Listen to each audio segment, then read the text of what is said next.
Куда собралась? Куда угодно, лишь бы подальше от твоей мамаши и ее правил жизни.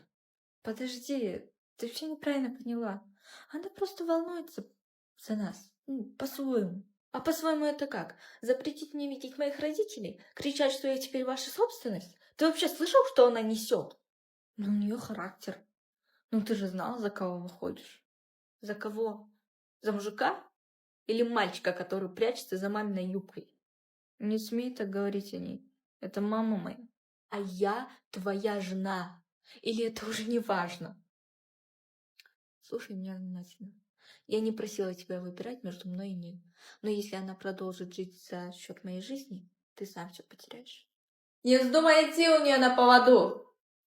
Вот, она уже и решение за тебя приняла. Удобно, да? Когда ты решишь, кем ты хочешь быть, мужем или маменькиным сынком, дай знать. А сейчас я ухожу.